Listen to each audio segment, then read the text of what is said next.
Hello everyone. Today we'll take a look at a few different scenarios regarding employment law.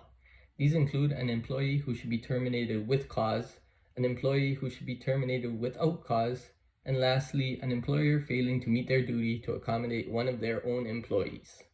Now, starting with an employee who should be terminated with cause. This occurs when an employer has enough legal reason to end your employment immediately. This is usually difficult to prove according to the law, but one scenario that I frequently read up on involves employees being terminated due to excessively being late and unreasonably being absent or late. Here's a common scenario of this. Now, Tom is a customer service representative at a telecommunications company, and over the past 6 months, he has been frequently absent or late to work without valid reasons.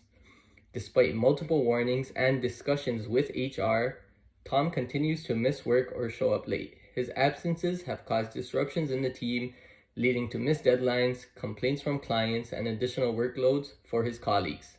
Tom is terminated with cause for the following reasons. Firstly, unjustified absence and lateness negatively impact the company's operations and disrupt team performance.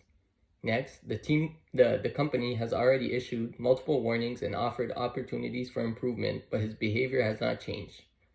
And lastly, this consistent failure to meet his terms of his contract show a disregard for his responsibilities, which justifies termination for cause without severance or notice.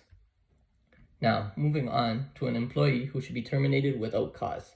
This occurs often in the real world today, leaving people unemployed without expecting it. And one common scenario for this is Emily, an accountant at a company, has been working there for the past 6 months. Her performance has always been satisfactory and there has been no issues with her work. However, the company decides to outsource its accounting functions to an external firm to reduce costs. As a result, Emily's position is no longer needed and she is let go. Now, Emily is terminated without cause because her termination is due to the company's decision to outsource her role, not because of her performance or misconduct. Since her dismissal is a result of a business decision, the company must provide her with proper notice or severance as required by the law.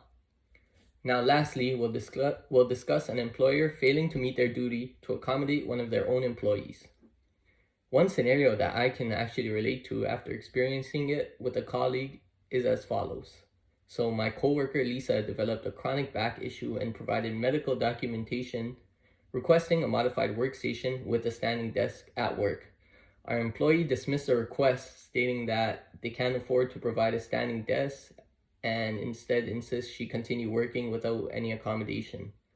Now, our employer failed to meet their duty to accommodate Lisa's medical needs because under the employment law, the employer is required to accommodate employees with disabilities or medical needs to the point of undue hardship.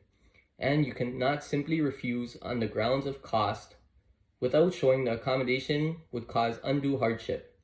Our employer should have instead explored reasonable accommodations like providing a standing desk or offering alternative work arrangements or adjusting her duties to meet her medical needs. And if cost was really an issue, they could have found a more affordable solution or at least told her why the accommodation would be too burdensome for the company. That's all for today. Thank you.